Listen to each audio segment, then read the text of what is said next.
And the Patriots have made a selection. Or Cole Strange. I'm sorry. I'm looking like Cole Strange going to be the Patriots pick in the first round? Is it Cole Strange? Hang on. Okay, Albert. We're going to hold on. Yep. Cole Strange from Chattanooga is an interior offensive lineman who is projected as a third-round pick in a lot of places. Should we bring Felger? I am stunned. I am stunned that he was taken in the first round. But this is everybody take a deep breath. I got a text that said Strange, and I was like, is that a descriptor of the pick? I would say both. It is his last name, and it is a descriptor because he's an interior offensive lineman, Tom. He did go to the Senior Bowl, and he was fantastic. He's a smaller school guy, performed really well against upper echelon competition, but this was the guy that I had pegged as if you can get a premier position round 1, round 2, then you could get somebody like Cole Strange in round 3 and be set as your starter for the next 5 years. So reboot him again. He is an interior offensive lineman, played predominantly which position at?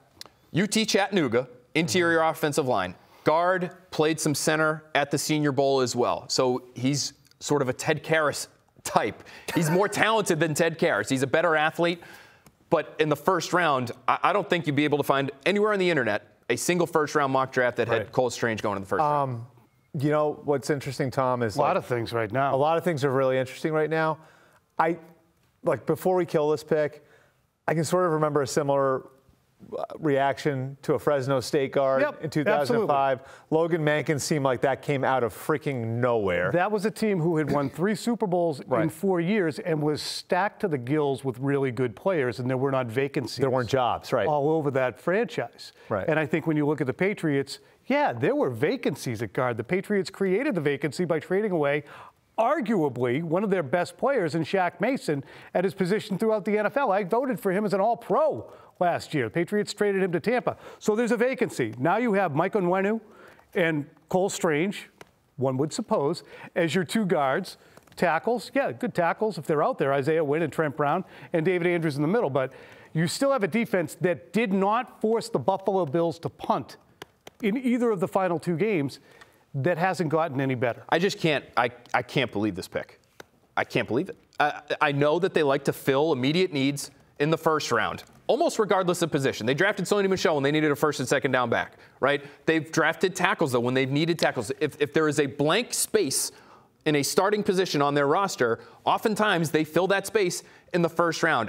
I just can't fathom that they did it with a guy who might have been available to them late tomorrow, as opposed to taking a swing on somebody at a premier position, a corner, a potential pass rusher, even somebody like Travis Jones, Tom, who's a defensive tackle, who I think has the opportunity to be a game wrecker at the next level. You pair him with Christian Barmore, more splash play potential there than Cole Strange. You use the term premier position, and I think it's really important to remember that right now. Phil is describing premier positions as the most expensive ones. Quarterback, cornerback, defensive end, offensive tackle. Those are positions you want to draft at because you get those guys on rookie contracts before their numbers balloon. The Patriots have pushed away from the table on J.C. Jackson. They pushed away from the table on Stephon Gilmore as cornerbacks because they were too pricey. Guard is not a pricey position, but they have 5 years of control over that player. We do have Michael Felger here. We're going to jump in. We got Michael. This should be good. This should be good. Did we lower him from the roof? Like he's come down from the ceiling here? Strange decision. Yes, Mike?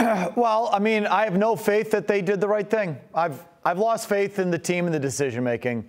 I mean, not totally, but it's come down pretty far from where I was a couple of years ago.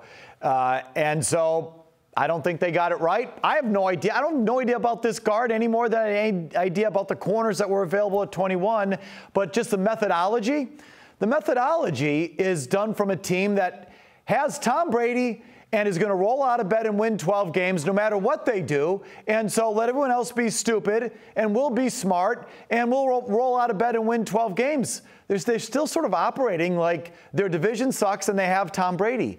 And it's just not that way anymore. I wonder if Bill Belichick realizes he has a 500 football team, and there's teams in his division that have passed him, and more are gaining on him by the day. It doesn't feel like he's operating that way. By the hour. I mean, with the New York Jets and what they've added tonight at positions of need for a young quarterback to get Drake Johnson, to add Drake London, excuse me. Garrett Wilson. Garrett Wilson, excuse me.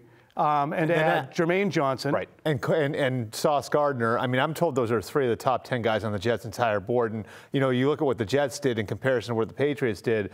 they took two players they love in the top 10, and then they saw somebody else slipping and got super aggressive and went and got him. So for better or worse, it's like operating diametrically opposed to how the Patriots are operating. Corner, wideout, defensive end, premier positions, Phil. Yeah, and guard just isn't. They got Joe Thuney in the 3rd round. They got Shaq Mason in the 4th round. Now they've traded But they Shaq know Mason. they're good at picking guards. Well, so listen, it is, you know, we're talking about the draft every single year as a dice roll, right? This is a safe swing. This is a controlled swing on a hit and run type of move to try to punch it through the right side for a single. He is, if you look at some of the metrics, he's a great athlete, you know, and he projects physically similarly to Joe Thuney. And to Bert's point about Logan Mankins, he has a little nasty streak to him. So I think Patriots fans will eventually grow to like Cole Strange. He's going to be able to play for them and play for a long time.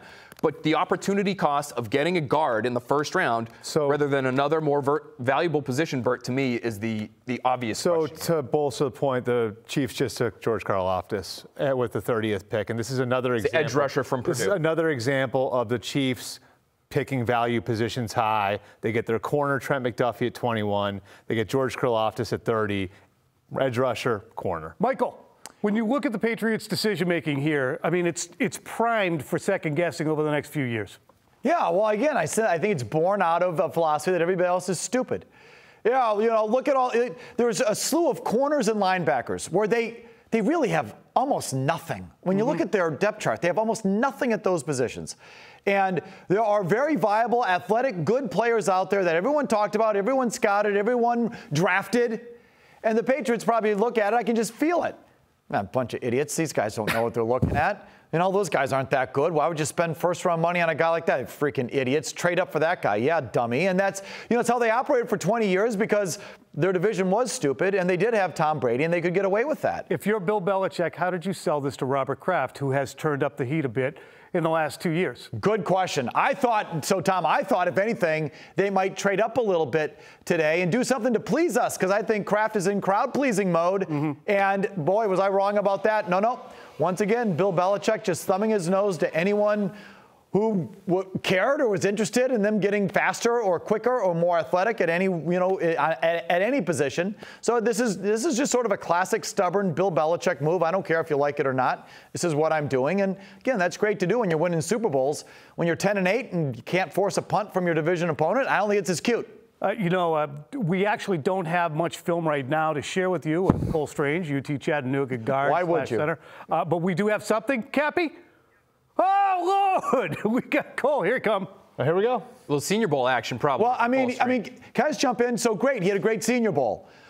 It'd be nice if the Patriots were there to see it. You know, Bill Belichick was on vacation. He sent all his staff on vacation. They didn't go to the Senior Bowl, did they? Where was he? So it's like, I mean, that's another thing. Is Bill, does he have his nose to the grindstone in the offseason like he used to? I mean, man's 70, so like, I get it. You all slow down at 70, but so let's find someone who had a big Senior Bowl that we weren't at. All right. So it's just an interesting pick because a lot of what we heard from Matt Groh was an indication to us as reporters that the Patriots were thinking in a different way. They were thinking in a more 2022 NFL game way, which is, hey, if you want a receiver, you can't wait on those guys. You got to go pursue them. You got to go get them now. This is more of an old school, let's get the guy who doesn't wear gloves, who wears the single bar down the middle of the face mask. and he's really tough, and he's really nasty, and he's a great athlete. And again, I think he's going to be a good player. And you have to be sure in the middle of your offensive line, especially when you have a pocket passer, the way the Patriots do right now. But this is not a modern-day NFL pick. Here's my other issue with this. You're filling a hole you created. 100%. I mean, Shaq Mason, like, you could have just held on to him for the money you had him at. You get a 5th-round pick for him, which is a guy who may not make the team, and now you're spending your 1st-round pick to replace him. Right. I mean, that's the part of it. That's what has been puzzling to me throughout this offseason that we really haven't had an opportunity to scrutinize what Bill is. Why would you move on from Shaq Mason, aside from we do what's best for the football team? Was it because you've been eyeballing Cole Strange all summer? I mean, apparently, but when we talk about the Patriots, and I want Mike to come in here too, if you're a Patriots scout and you are beating the bushes all over the country and you end up with Cole Strange from UT Chattanooga, I mean, somebody's getting high fives. But I would think too, there has to be a sentiment within that room of, did we really get better? Or did we just get smarter? So if, you know, those machinations inside those rooms, I'm fascinated by, I'm clueless over, but you just broadly, you sort of think that, Well, maybe last year it was more collaborative. Kraft sort of talked about that. Ziegler was here. And maybe Bill sort of did disperse some decision-making last year. And wouldn't you know it, they draft a quarterback. They trade up in the second round for their next guy, and they hit on these picks. And through that, did Bill gain some control back? And now Ziegler's gone, and he has his buddy's kid elevated to the lead role. And now we're back to trading down. Everyone else is stupid, and I'll take a big guard, and that's just what I want to do, and you all can pound sand. There was a statistic that was just shared on one of the other networks that said Cole Strange, there was a 93% chance that he would have still been available at pick 54 when the Patriots, 93% chance. So, look, Devin McCourty was viewed as a reach. I think there were people who looked at Gerard Mayo at number 10 as a reach. So, but those are impact players in a different way than an offensive guard / center would be. Yeah, and I think when you're talking about the positions that you passed up, now you're waiting and you're falling to another tier or maybe 2 tiers below. If you want to go get your corner now, and you're not talking about Kyler Gordon, who's one of the best athletes in the class anymore, or Andrew Booth, who has all kinds of potential from Clemson.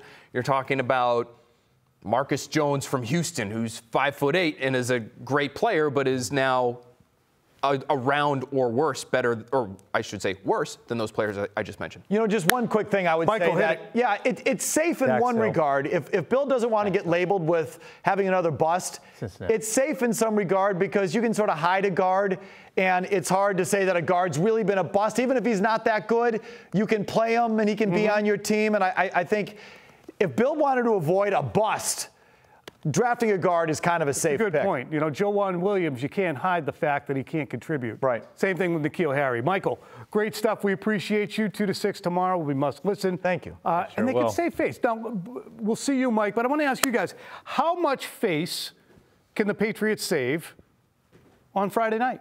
Plenty. They have how many picks coming up? Well, they still have 54, which was their initial second rounder, and now they have 2/3, so 3 picks tomorrow. Where would you go, Phil? I mean, are there corners there who would fit in the 30s if you wanted to package a second and a third and move up from 54? Because that's a little bit of a 25-team lag time. Yeah, some of these players that we're talking about, I mean, Kyler Gordon may still be there at the top of the second round. He was, I spoke with an executive earlier this week who said he feels like a second-round guy. I thought he might sneak into the first, and maybe he still will here. But it sounds like Dax Hill, the Michigan safety, is going to Cincinnati. He still has the potential to go to Minnesota, which I think would be interested in a corner. But there are players like that you would have to move back up for, though. There's now a tier of player that's going to be run on here before you get to pick 54. I mean, I still think you have to get a lot faster on defense. Yes. And I think that was really a huge priority going into this offseason in general. I'm not sure that they really did much to address it, in the veteran market. And so you think okay, could it be a Nakobe Dean? Could it be a Quay Walker? Somebody at the second level of the defense, and then you add a cover guy on the back end. Because when you go back and look at that Buffalo game, what was it? They got run off the field. They could not run with the Bills. Right. And, it's just, are they going to, what have they done in the last 4 months that tells you that when they got to go back out on that field again against Buffalo, it's not going to be the same story? There are athletic linebackers left. Troy Anderson from Montana State, your guy. Chad Muma from Wyoming. Those guys, Christian Harris from Alabama, they're all available. In the Patriots' last 5 games, they lost 4 of them, including the playoff game. Their opponents, Indianapolis, the Miami Dolphins, the Bills, 2 times, combined for 140 points. The 2 times they played the Bills didn't punt. Miami, in a must-win game for the Patriots, took care of business against New England with Tua Tagovailoa doing business against them. So, again, your point is excellent, and it's easy to make and impossible to miss. The Patriots were a slow team defensively by the end of the year, and in some ways fumigating their linebacker level, releasing Kyle Van Noy, who was their most productive linebacker, and then seemingly, though not for certain, moving on from Jamie Collins and Dante Hightower, hints at a team that's saying, hey, we're going to get faster. So that's why, even though this is a deep draft, and even though there's good players to be added, I think people will be very much gobsmacked by the idea that it's a guard named Cole Strange from UT Chattanooga who will be standing in Foxborough, Patriots, whatever the hell they call that thing, Gillette Stadium, holding up a 1 jersey in 2022 with Robert Kraft. I mean, to your point, we thought it was a strange pick, but we love it. He is going to be able to play. It's just, what did you pass on to make sure that you got him? Well, Albert, you get some final thoughts on your night and overview of the first round. I mean, I'm pretty stunned by this. I do think that the stakes have been raised in the AFC East, and we see the aggression with which the teams are playing now. The Bills move up. They didn't have huge needs in their roster. They go and get a guy who I think has a chance to be a pretty good starting corner in the league in Kaiir Elam. The Jets landed 3 guys that were on the top 10 on their board. You think about that: Jermaine Johnson, Garrett Wilson, and Sauce Gardner. You see the aggression with, and the Dolphins, which they didn't have a pick, but their pick is Tyreek Hill. So my takeaway is the face of the AFC East is changing, and the Patriots are going to have to change with it. Yeah, and the Patriots did make a huge stride forward, probably at least in the eyes of the rest of the league, in selecting a player at 29 who would have been, according to ESPN's predictors, available at 54, 93% chance. Understand there's a tweet that just went out. Cole Strange was regarded by the Los Angeles Rams and Sean McVay is possibly being available to them at 104. Consideration at 104. Brought to you by John Sewer and Drain Cleaning. The name to know when the drains don't flow.